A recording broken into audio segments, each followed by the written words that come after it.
Tunamshukuru Mungu tena kwa ajili ya kibali na neema. Mungu amekuwa mwaminifu.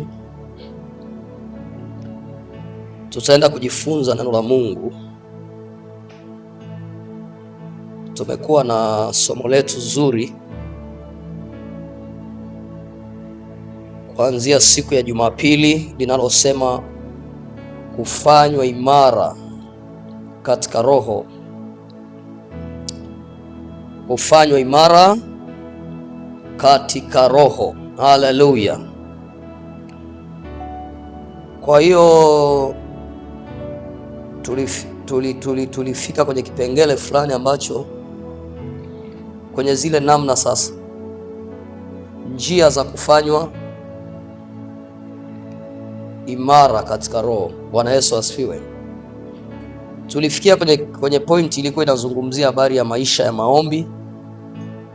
Tukaona namna maisha ya maombi yanavyoweza kuwa ni sehemu ya mwana wa Mungu kufanywa imara katika roho. Bwana Yesu asifiwe sana.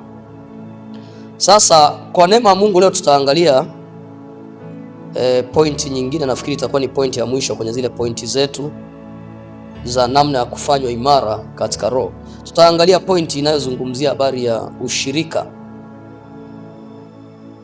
na waamini wenzako. Ushirika na waamini wenzangu. Waamini, yani tunaoamini, waaminio. Amen. Watu wenye mlengo wa imani moja. Tupo sawa sawa? Watu wenye mlengo wa nini? Wa imani moja. Kwa hiyo ushirika na wana wa Mungu wenzako. Bwana Yesu asifiwe sana. Hii ni pointi yetu nzuri sana ambayo leo tutaiona kwamba na yenyewe ni sehemu katika namna ya mtu kufanywa imara katika roho. Bila shaka utakuwa umeandika ili niweze kusonga mbele. Ushirika na waamini wenzako. Amen.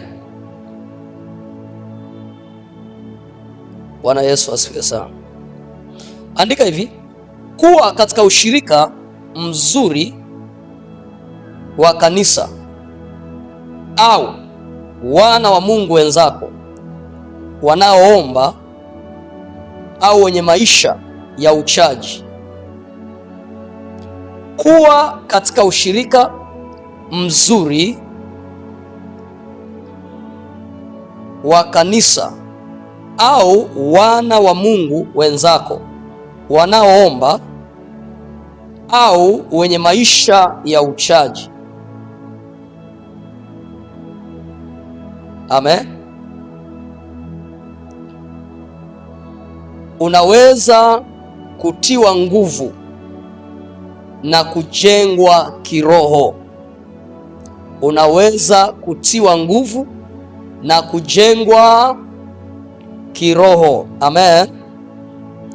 Tupo sawa sawa? Unaweza kutiwa nguvu na kujengwa kiroho. Kuwa na ushirika na wana wa Mungu wenzako au waaminio pamoja na wewe. Amen. Bwana Yesu asifiwe sana. Kuna mahali Biblia inasema kwenye Mhubiri, anasema heri kuwa wawili kuliko mmoja. Watu wengi wanafikiriaga ni kwenye maeneo tu ya kuoa na kuolewa. Hata kwenye mambo ya kiroho, Bwana Yesu asifiwe sana, kunahitajika kutiwa nguvu na wengine, kuambukizwa, kunolewa. Kuna jambo fulani ukuta wewe haujalielewa sawa sawa, lakini unapokuwa na ushirika na wana wa ufalme wenzako, kuna namna utapata kutiwa nguvu na kujengwa kiroho. Bila shaka tutakuwa tumefika kwenye hilo andiko la Mhubiri. Tutakuwa tumefika hapo. Nikishalisema andiko tunaenda nalo. kama Roho wa Mungu akiruhusu kitu kitamka, manake nitakuwa tukiangalie. Amen.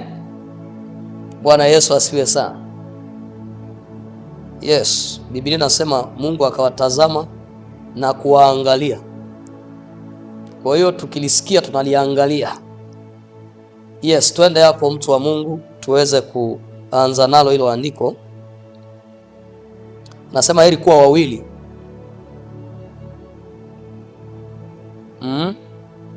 Sasa huyu ni mwana wa Mungu ambaye ameamua kupiga hatua. Anasema kwamba lazima niambatane na wana wenzangu wa ufalme ili niweze kupiga hatua, kwa sababu yamkini kuna vitu huyu mtu anakuwa havielewi, au kuna vitu haujavijua zaidi.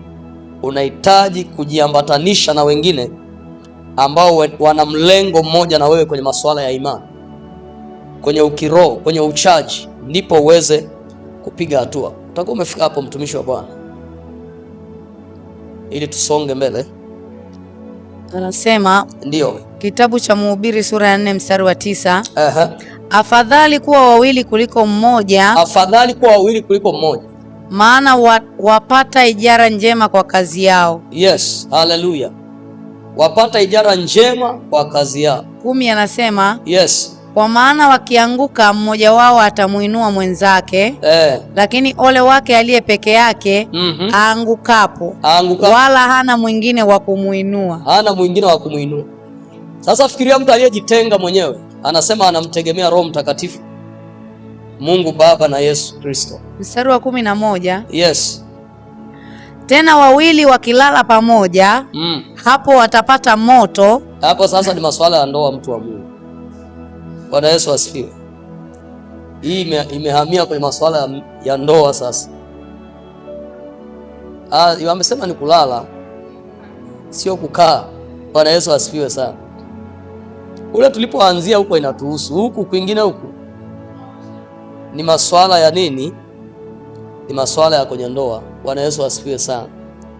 Kule tulikoanzia kule unaweza ukadaka kitu, huku waachie. Bwana Yesu asifiwe. Ila hata hapo anasisitiza kwamba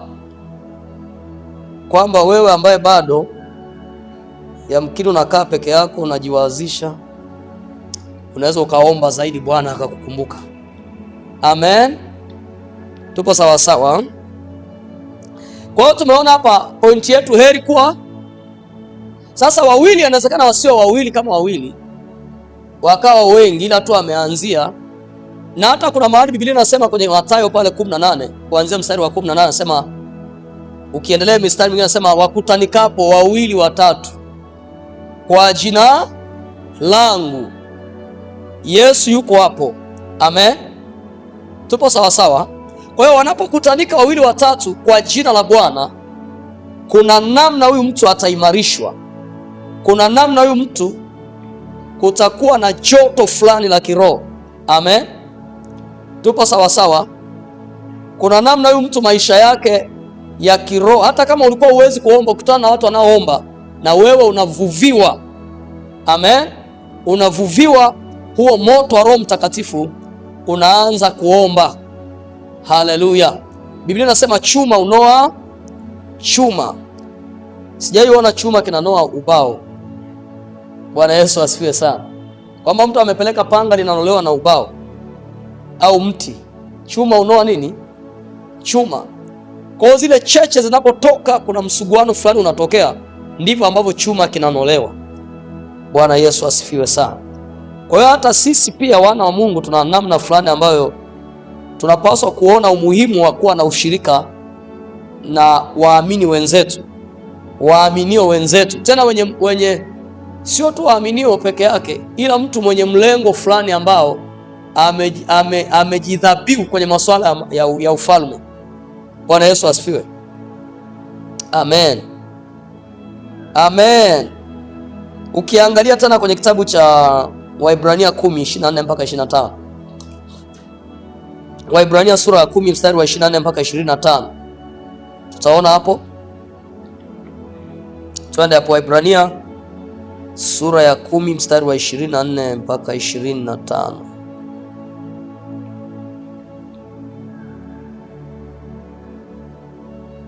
Anasema yes. Waebrania sura ya 10 mstari wa 24 mpaka 25. Tukaangaliane sisi kwa sisi na kuhimizana katika upendo na kazi nzuri. Yes. Wala tusiache kukusanyika pamoja kama ilivyo desturi ya wengine, bali tuonyane na kuzidi kufanya hivyo kwa kadiri muonavyo siku ile kuwa inakaribia. Haleluya. Unaona, anasema anaposema tuangaliane sisi kwa sisi, kwenye hii Biblia ya Kiingereza anasema and let us consider. Consider ni kama kushauriana, umeona, ila huko anasema tuangaliane. Bwana Yesu asifiwe sana.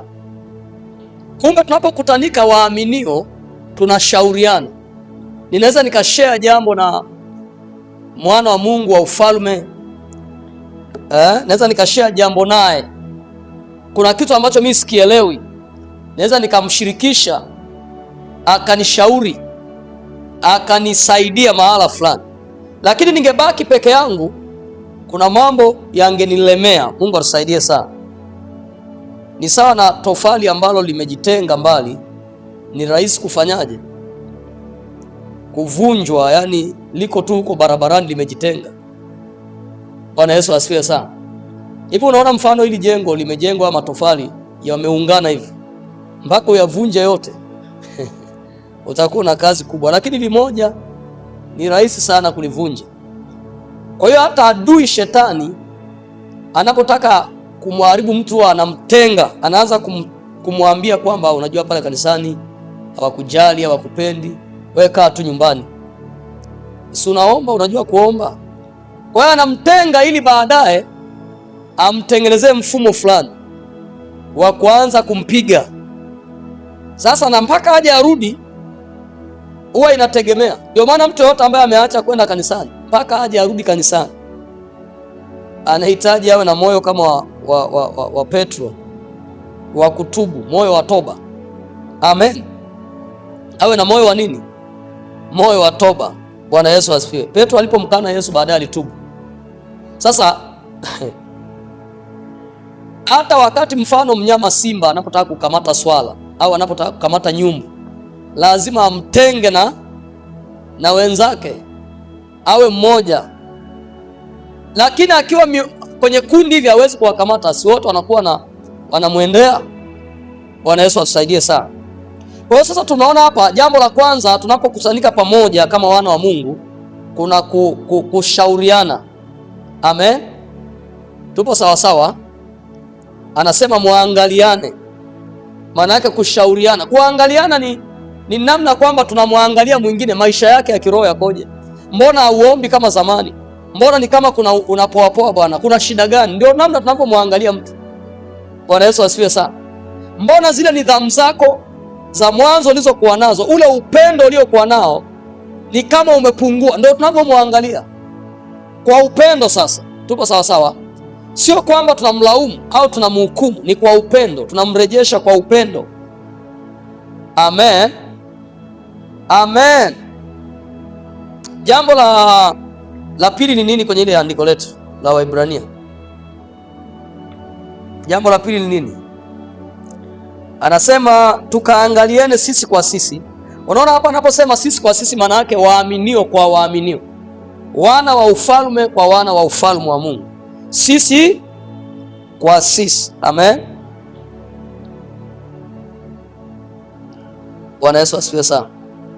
Alafu mstari wa 25 anasema wala tusiache kufanyaje? Kwa hiyo anaposema tukaangaliane, anasema tuangaliane, maana yake lazima tuwe sehemu fulani ili tuweze kufanyaje? Kuangaliana, lazima tuwe sehemu fulani, ambayo ndio inaitwa hapa kwenye 25, tusiache kukusanyika pamoja kama ilivyo nini? Desturi ya wengine, bali tuonyane. Kumbe kwenye hili kusanyiko tunaonyana kupitia neno la Bwana. Amen. Tuko sawa sawa. Bwana Yesu asifiwe. tuonyane sisi kwa sisi. Haleluya. Anasema na kuzidi kufanya hivyo kwa kadiri mwonavyo siku ile kuwa inakaribia. Maanake tunapokutanika pamoja tunaonyana kwamba jamani, nyakati tulizo nazo, siku hizi za mwisho, namna gani kila mtu amejiandaa. Yesu akirudi leo. Bwana Yesu asifiwe sana. Haleluya. Naomba tusome pia Wagalatia sura ya 6 mstari wa 2. Hii ni kwenye pointi yetu ya ushirika na waamini wenzangu, ushirika na waamini wenzako. Wagalatia sura ya 6 mstari wa 2. Galatia sura ya 6 mstari wa 2. Anasema mchukuliane mizigo na kuitimiza hivyo sheria ya Kristo. Haleluya. Mchukuliane nini? Mizigo na kufanyaje? Ndio sheria ya nani? Kumbe kuchukuliana mizigo ilianzia kwa nani? Kwa Kristo, namna alivyotuchukulia nini? Mizigo yetu. Kwa hiyo nia ile ile tunahitaji pia iwe ndani yetu, tuweze kuchukuliana nini, watumishi wa Mungu? Kuchukuliana mizigo maana yake ni kusaidiana. Mahali ambapo mwingine hajui afanyeje, mimi naweza nikamshauri kwamba kwenye hili eneo ungefanya hivi na hivi. Kuna kuombeana, kuna kufundishana neno la Mungu. Bwana Yesu asifiwe sana. Haleluya. Pia tunaona kwenye kitabu cha Wakolosai sura ya 3 mstari wa 16, tunapokusanyika pamoja, maana yake tunakuja kulishana neno la Kristo. Amen. Anasema neno la Kristo na likae kwa wingi mioyoni mwenu. Sasa linakaeje kwa wingi mioyoni? Ni mpaka watu wafundishwe, maana yake mpaka wawe darasani, mpaka wawe mahala fulani, kwenye location fulani inayoitwa madhabahuni, inayoitwa hemani mwa Bwana, wanafundishana, wanajengana. Amen. Bwana Yesu asifiwe sana. Mtu yeyote anayekwambia mimi nitakuwa nafuatilia online, haina shida, na yuko karibu na madhabahuni kwake, achana na huyu ambaye yuko mkoani. Labda huyu ambaye yuko kabisa madhabahuni, yani angeweza kutoka nyumbani akaenda, bado kuna vitu hawezi kuvipata, kuna vitu atamisi kabisa. Bwana Yesu asifiwe. Kwa mfano, wewe ambaye umekuja hapa leo, umeona namna tunavyoomba pamoja, lakini huyo mtu ambaye anafuatilia mtandaoni, yeye atakuwa anafuatisha yale maombi ambayo tunaomba. Yamkini kuna kitu hajakisikia hapa, amekuja tu kusikia neno, hajasikia maombi. Bwana Yesu asifiwe sana. Kwa hiyo kuna kitu fulani atakuwa amekikosa, ila yule ambaye ameenda madhabahuni anafaidika na vingi. Haleluya. Bwana Yesu asifiwe.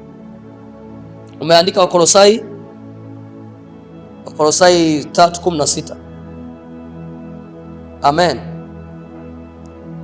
Matendo ya Mitume sura ya 2 mstari wa 42 mpaka 47.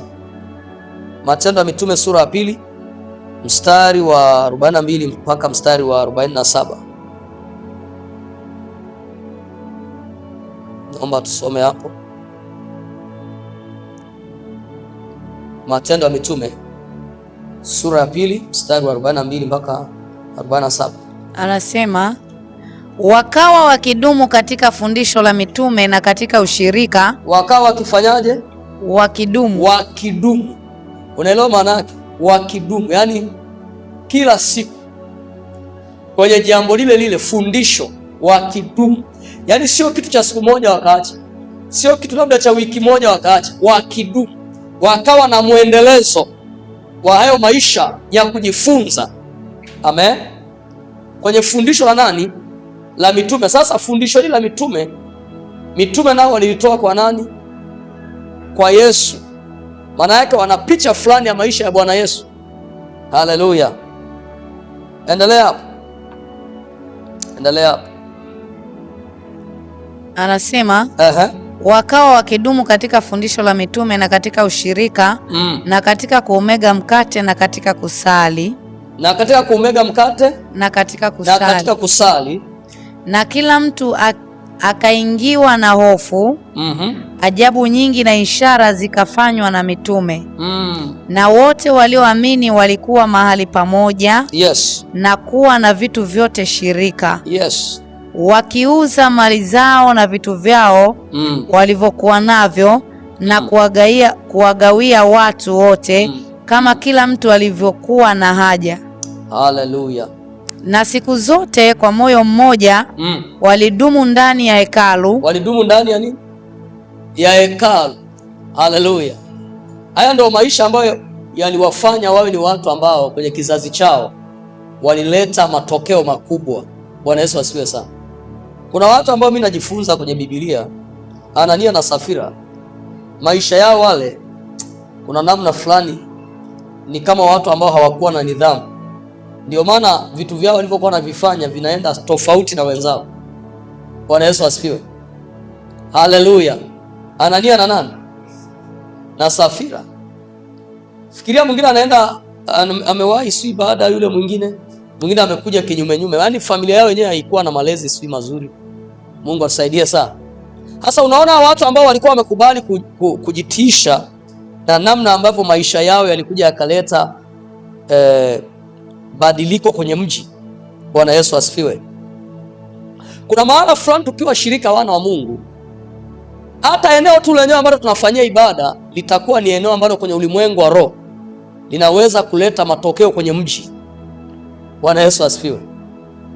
Mimi najifunza kitu. Kwa mfano, yule dada wa jana amekuja tukiwa tunaomba. Amepita tu, anasikia kuvutwa kuingia hapo. Hasa maana yake wewe unaweza kuchukulia ni jambo la kawaida, lakini ikupe tu, ikutie moyo kwamba unachokuwa unakifanya sio kitu cha kawaida. Fikiria wewe unaendelea na maombi, mtu anapita, alishapita kabisa, ghafla anarudishwa tena, anakuja anaingia naye anakaa tu hapo. Na si kana kwamba aliomba, kwani alikuwa anaomba pale? Hakuomba, amekaa tu pale. Yaani anasikia tu aingie tu. Mungu atusaidie sana. Kwa najifunza kitu kwamba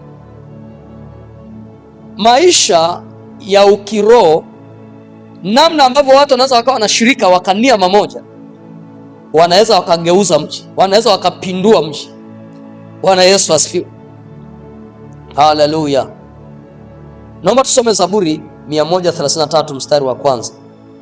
Zaburi 133 mstari wa kwanza. Zaburi 133 mstari wa kwanza. Naomba tuende haraka haraka. Nafikiri mpaka saa 11 tutakuwa Anasema sababu ya majukumu mbalimbali. Yes. Tazama jinsi ilivyo vema na kupendeza. Tazama ilivyo nini?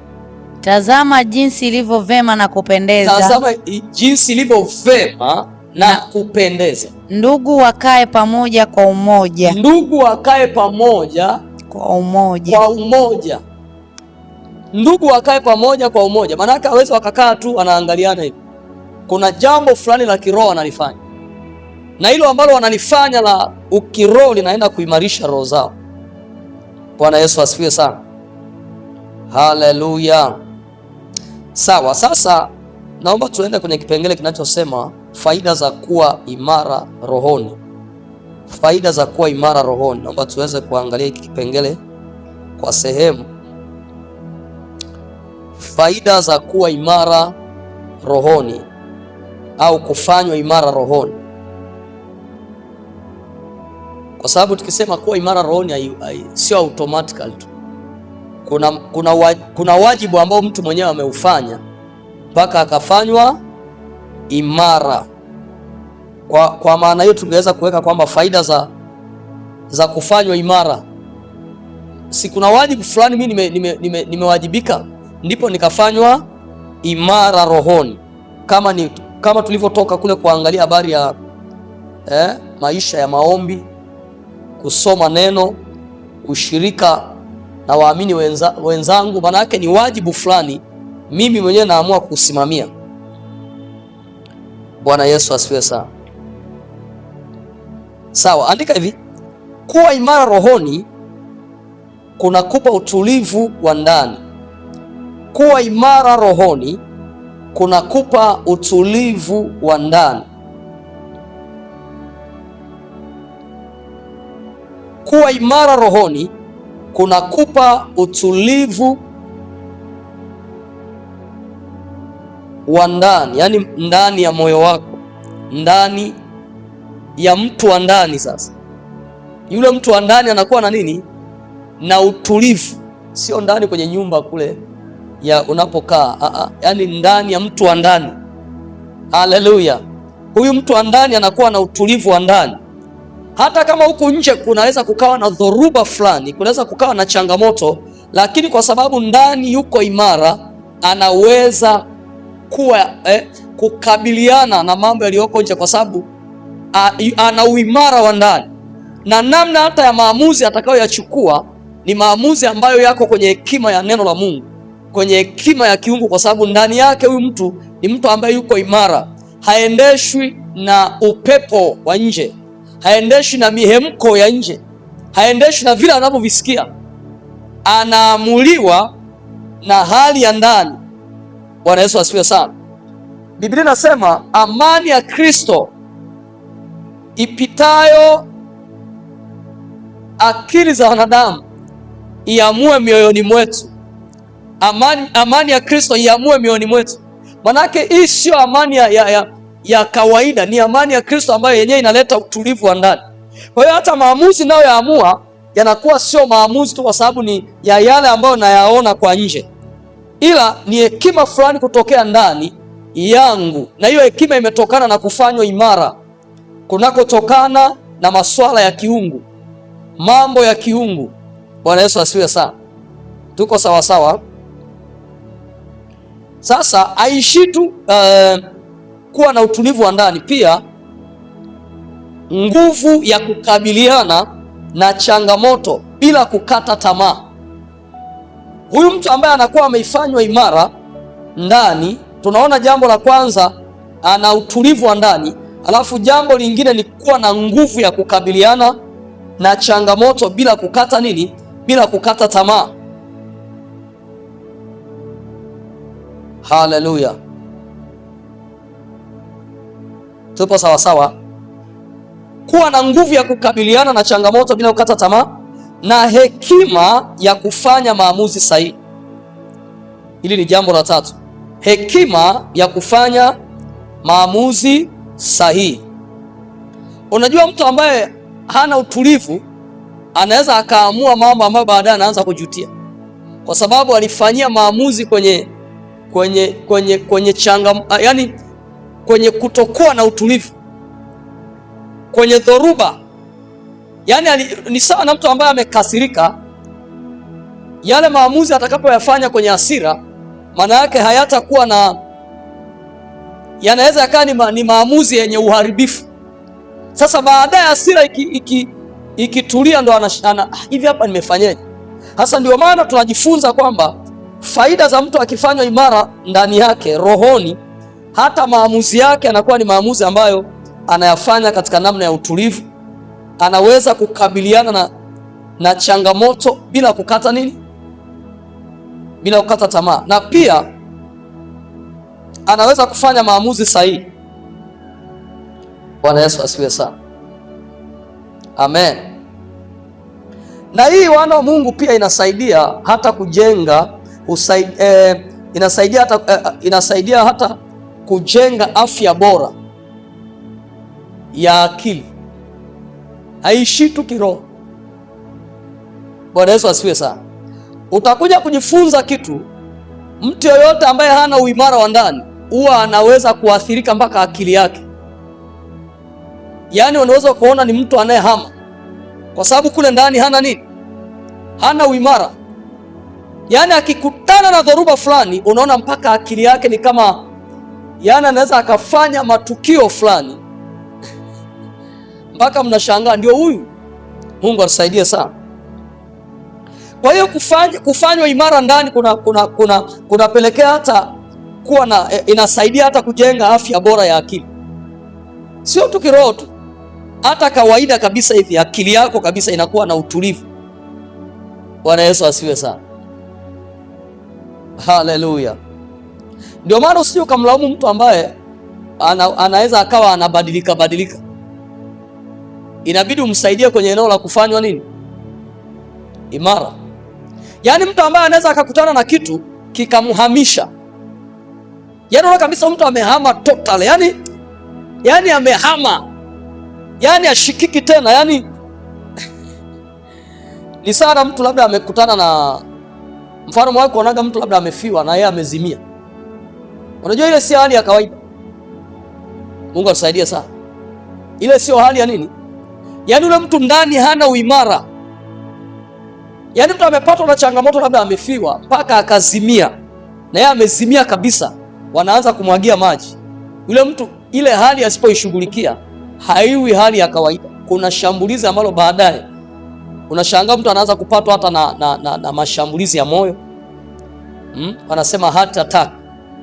Kwa nini? Kwa sababu kule ndani hayupo kwenye uimara fulani. Na ndio maana inapelekea hata siku hizi watu wanaanza kusema mtu ana changamoto ya afya nini?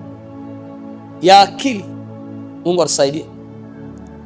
Tuko sawa sawa. Kwa sababu kule ndani hajawa imara. Bwana Yesu asifiwe. Mimi nikikutana na mtu ambaye ana maisha ya kubadilika badilika, yaani leo aliongea hiki, saa hiyo hiyo tukienda mbele akikutana na changamoto anageuka, najua huyu ndani yake kuna shida. Hana uimara wa ndani. Kwa hiyo yeye anaenda sawa sawa na upepo fulani unavyoenda. Na watu kama wale huwa ni rahisi, wanaweza kukuuza sehemu ili ajiokoe. Sio kama unanielewa. Yaani msaka kama mmepanga jambo hivi, mnaenda akakutana na changamoto. Ghafla akabadilika. Yule mtu ndani hana uimara. Mungu atusaidie sana. Bwana Yesu asifiwe. Kwa hiyo tumeona mtu ambaye amefanywa imara ndani yake akikutana na changamoto anaweza kufanya maamuzi sahihi. Kwa sababu zile changamoto hazimpigi ndani yake. Yaani sana mtu ambaye ana ngao, ikipigwa labda mshale fulani ukirushwa, unakuja kufikia kwenye ile ngao, unakutana na ngao, haumkuti yeye, haumpati yeye. Sasa ndivyo ilivyo hata kwa mtu ambaye amefanywa imara. Anaweza kukutana na changamoto upande wa nje huko. Hakuna mtu ambaye anaweza akaishi bila kukutana na changamoto. Changamoto ni sehemu ya maisha na inabidi tuzishinde. Tunawezaje kuzishinda? Ni pale ambapo tunakuwa tupo imara ndani yetu. Kuzishinda ni namna ya maamuzi sahihi utakayoyafanya. Bwana Yesu asifiwe sana. Unajua, unaweza ukatengeneza tatizo wakati unatatua tatizo. Kwa nini? Kwa sababu ya kutokuwa na uimara kwenye namna ya kufanya nini? Maamuzi sahihi. Hujaiona mtu anafanya maamuzi fulani baadaye anaanza kujuta. Kwa nini? Yule mtu kule ndani hakuwa na muda wa kufikiri sawasawa, kutafakari sawasawa ya kwamba maamuzi yanayoyafanya gharama yake itakuwaje. Bwana Yesu asifiwe sana. Haleluya. Haleluya kanisa. Kwa hiyo tumeona kwamba kwenye kufanywa imara husaidia kujenga afya bora ya akili. Huleta amani ya kudumu na kukuwezesha kudumisha uhusiano mzuri na Mungu pamoja na jamii ulionayo. Nitakwambia hapa, nitakusaidia mahali hapa. Bwana Yesu asifiwe. Haleluya. Nirudie tena. Ni point hii ni ndefu tu, lakini ni point hii moja. Bwana Yesu asifiwe sana. Husaidia kujenga afya bora ya akili, huleta amani ya kudumu na kukuwezesha kudumisha uhusiano mzuri na Mungu pamoja na jamii inayokuzunguka. Anga hapa amepata ufunuo. Hivi unajua mtu ambaye hayupo imara ndani anaweza akamwacha Mungu kabisa, akafuata matamanio ya mwili. Tuko sawa sawa? Sio unajirani kusema. Anaweza akaacha kufanyaje? Akaacha yale Mungu aliyomwelekeza kwa sababu amekutana na changamoto, akajali kutatua changamoto ya maisha ya kimwili. Akaacha yale maelekezo aliyopewa na nani? Bwana Yesu asifiwe sana. Kwa hiyo ndivyo ambavyo anafarakana na nani? Na Mungu. Alafu jambo lingine anafarakana na jamii. Hujaiona mtu, kila mtu amegombana naye kwenye mtaa Yaani kila mtu anakuambia huyu nishagombana naye. Kwa nini? Kwa sababu kule ndani hajawa imara, kwa sababu changamoto hazitaisha kwenye mtaa. Kwa nini? Kwa sababu kila mtu unayekutana naye ana mtazamo wake.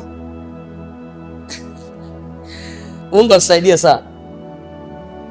Yaani kwenye jamii hamuwezi kufanana, kila mtu ana mtazamo wake, kila mtu ana imani yake, kila mtu ana maisha yake. Sasa kama hujawa imara ndani, utagombana na kila mtu, utakwazana na kila. Ndio maana unapokutana na mtu akakuchallenge mahali fulani, kama utakuwa ni mtu imara, hautamjibu kwa haraka, kwa sababu ya ule uimara kuna namna ya kutafakari, namna ya kujibu. Biblia inasema mpate kumjibu kila mtu sawa sawa. Kumbe sio kila jibu linaweza likawa ni sawa sawa. Bwana Yesu asifiwe. Tuko sawa sawa, watumishi wa Mungu. Sasa mtu ambaye hajawa imara anaweza kuacha yale maagizo ya Mungu ili kutatua jambo la mwili. Amechallengewa. Challenge. Changamoto za kidunia zimemchallenge. Anaamua aache wito, akatimiza nini? Mambo ya mwili. Kwa hiyo ndivyo anavyofarakana nani? Mungu atusaidie sana. Au imetokea kuna jambo la kijamii limetokea, kwa sababu mtu hana uimara wa kutatua changamoto zile, akafarakana na wananchi, akagombana na wananchi. Unashangaa mtu anakuambia mimi naishi peke yangu hapa, hamna hata mmoja ambaye ninapatana naye.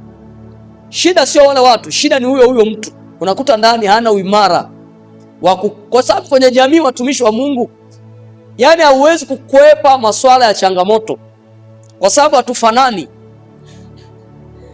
Na ndio maana ukiwa imara itakupelekea pale kwenye ile andiko ambalo anasema kwenye ile Waibrania 10:15 pale. Anasema ule mstari wa 12.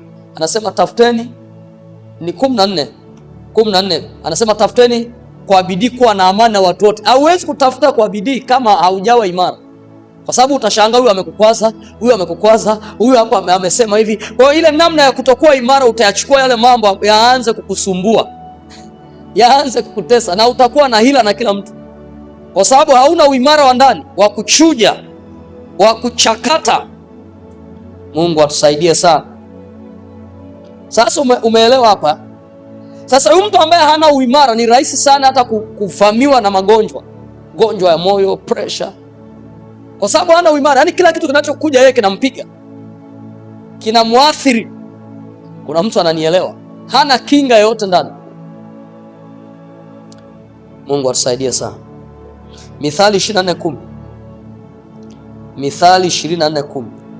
Hivi kuna mtu amedaka kitu hapa? Yaani kama unaishi tu hapa duniani, hauwezi kukwepa changamoto za namna ya kuishi na watu, kwa sababu kila mtu anawaza kivyake, kila mtu ana muono wake. Namna gani wewe utakuwa imara ili uweze kuchanganua, kuchakata na kila mtu unayeishi naye uweze kuendana naye? Unanielewa sasa?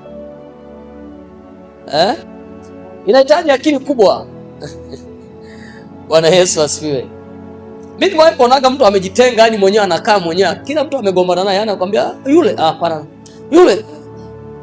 Sasa nikawa najibu, kila mtu yani amegombana naye, sasa yeye atakaa na nani? Sasa hapa nikapata ufahamu hapa kwamba huyu mtu ni mtu ambaye hana uimara wa kuchanganua. Changamoto zikimjia, anaona kwamba hapa namna ya kuhepa ni kuzozana tu. Ndio kumbe kuna maana nitakuwa utumie ufahamu, hekima ya Mungu kujibu sawa sawa, ndivyo uendelee kuwa salama. Naomba tusome hapo hiyo Mithali 24:10. Anasema ukizimia siku ya taabu nguvu zako ni chache. Ukizimia siku ya taabu Kumbe siku za taabu zipo, ila hatupaswi kuzimia kama tutakuwa imara. Bwana Yesu asifiwe sana. Ukizimia siku ya taabu, nguvu zako ni nini? Ni chache.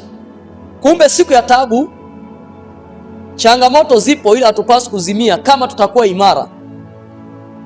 Bwana Yesu asifiwe sana. Na nimeelezea kwamba kitakacho kufanya kutatua changamoto ni ile hekima inayotokana na kujifunza, kule kujengwa, kuimarishwa ndani yako. Hiyo hekima ndio itakayo kusaidia namna ya kutatua changamoto zinapokujia. Bwana Yesu asifiwe sana. Kwa hiyo ukikosa hekima neno la Mungu, utakuja kuchukua, yani utaamua chochote tu kila ili mradi bwana mimi ndio hivi nilivyoamua bwana. Uje kutanaga na watu wanasema hivi, hili ambalo mimi nimeliamua ndio hilo hilo. Watu wanajaribu kumshauri. Ni kweli, lakini hapa na hapa kwa nini usingefanya? Mimi hicho ndo nilichoona. Ni kweli kabisa, ndo alichoona. Mungu atusaidie sana. Ameona, lakini sio kwa namna sahihi. Ni kitu ambacho unaona baadaye kinamgharimu. Kuna mtu ananielewa ninachosema? Kuna mtu anadaka kitu cha kumjenga. Bwana Yesu asifiwe. Maana yake hapa anaposema ukizimia siku ya taabu, anamaanisha ukifa moyo wakati wa shida, wewe ni dhaifu. Sasa udhaifu huu ni udhaifu wa ndani. Ukifa moyo, anamaanisha ukifa moyo wakati wa shida, yani wakati wa changamoto, wewe ni dhaifu. Sasa udhaifu huu, nilikwambia udhaifu hauanzii nje. Udhaifu unaanzia ndani. Udhaifu unaanzia wapi? Ndani. Yule mtu wa ndani akiwa dhaifu, atapelekea na mtu wa nje awe dhaifu. Yaani mtu wa nje huwa anaamuriwa na mtu wa ndani. Anasikiliza nini mtu wa ndani anacho. Wazo la mtu wa ndani likoje? Maamuzi ya mtu wa ndani yakoje? Bwana Yesu atusaidie sana. Haleluya. Haleluya. Sawa, tuangalie faida nyingine ya mtu kufanywa imara. Utaandika uvumilivu kwenye changamoto.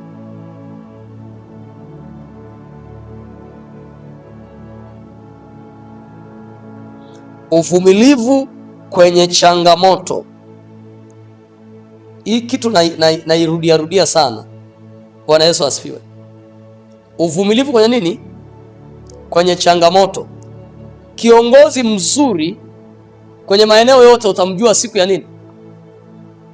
Hapo ndo utajua kwamba huyu ni kiongozi. Haleluya. Kiongozi mzuri ni kiongozi wakati wa nini? Kiongozi mzuri utamjua wakati wa nini? Wa changamoto. Hapo ndo utajua hapa tuna mtu. Bwana Yesu asifiwe. Naeleweka sasa? Hapa tuna baba au ni mwanaume tu? Halo? Tuna mama au ni mwanamke? Mungu atusaidie sana. Praise the Lord.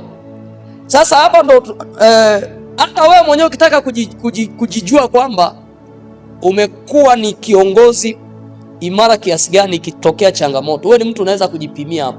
Namna maamuzi yako unavyo. Yes.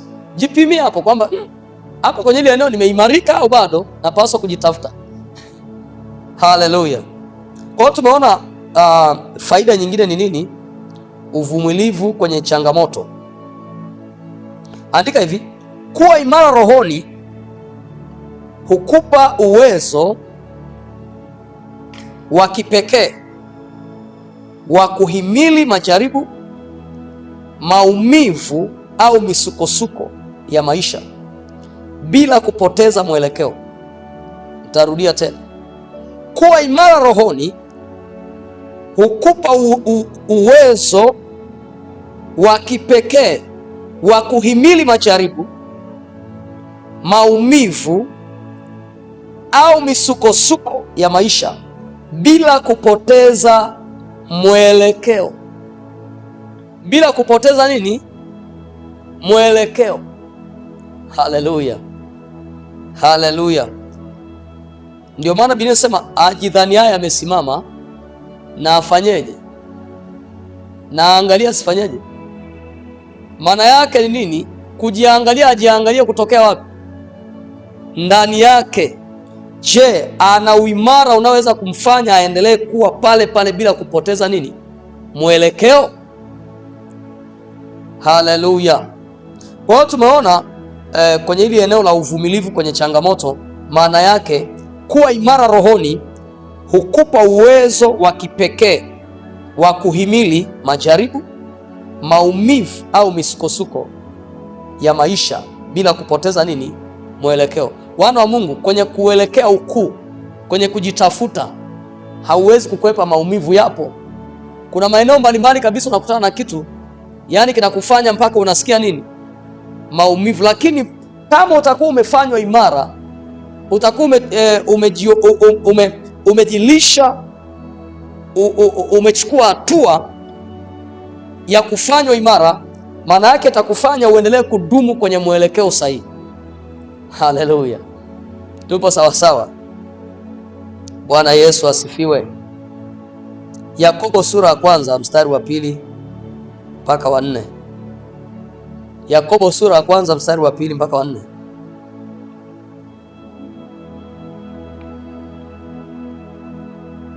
Yakobo sura ya kwanza mstari wa 2 mpaka wa 4. Naomba tusome hapo. Yakobo sura ya kwanza mstari wa 2 mpaka wa 4 anasema, ndugu zangu, hesabuni ya kuwa ni furaha tupu mkiangukia katika majaribu mbalimbali. Mkiangukia katika nini? Majaribu mbalimbali. Sasa muhesabu kuwa nini? Ni furaha.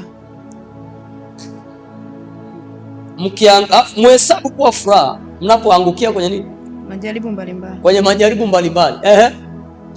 Anasema ndio, mkifahamu ya kuwa kujaribiwa kwa imani yenu. Kwa hiyo lazima mnapojaribiwa muwe na ufahamu kwamba kwenye jaribu hili, kujaribu tena, imani ndio inayofanyaje? Inayojaribiwa. Imani ya mtu lazima ijaribiwe, lazima ipimwe. Sasa lazima niwe na uelewa kwamba wakati huu imani yangu inafanyaje? Niwe na furaha katika kule kujaribiwa, yaani niwe na amani ya ndani. Bwana Yesu asifiwe. Sasa amani ya ndani ni pale unapokuwa umetengenezwa, umejengwa, umeimarishwa. Sio rahisi sana mtu kufurahia anapojaribiwa kama hajaimarika ndani. Utaona namna anavyohangaika. Sio, unanielewa ninachosema? Utaona namna alivyohama, kwa sababu huyu ni mtu ambaye hajafanyaje? Hajaimarishwa. Sasa unaona kitu anasema hapa kwamba mfurahie wakati mnajaribiwa, kujaribiwa kwa imani yenu. Sasa huyu ni mtu anayeweza kufurahia majaribu. Hivi ni kweli kuna mtu anaweza akafurahia? Unaweza ukafurahia pale tu ambapo tayari umeimarishwa ndani yako. Bwana Yesu asifiwe sana. Haleluya. Tunaelewana watumishi wa Mungu? Anasema kwa imani yenu huleta saburi. Naona hiyo kipaza sauti hujaweka vizuri pastor. Anasema yes, kwa imani yenu huleta saburi. Kwa imani yenu huleta nini? Saburi. Saburi ni nini? Saburi alafu nini kinafuata?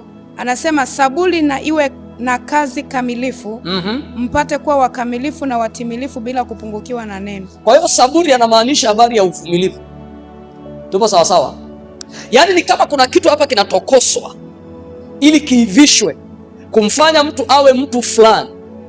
Kuna kitu fulani kama hakijapikwa kwenye aina fulani ya joto, hakiwezi kufaa kuwa kitu cha kuliwa.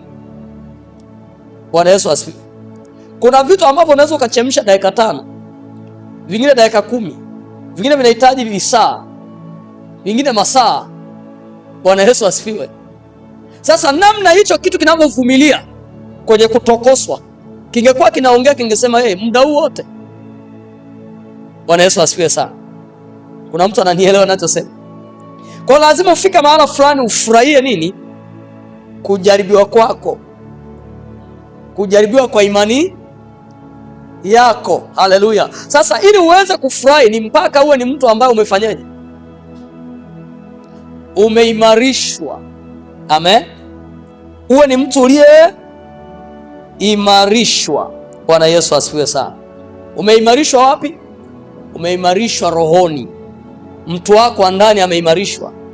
Ndio maana kuna mtu anaweza akawa anapita kwenye changamoto fulani alafu unaona anafurahi kabisa, anacheka kabisa. Na ndio inafikaga mahala fulani unaweza ukasikia ushuhuda wa mtu wa Mungu anasema labda amefiwa kabisa na mtu wake wa karibu, ila yeye yuko madhabahuni anahubiri. Unafikiri hiyo ni kitu ambayo ni ya kawaida? Ni mpaka huyu mtu awe ameimarishwa hapa.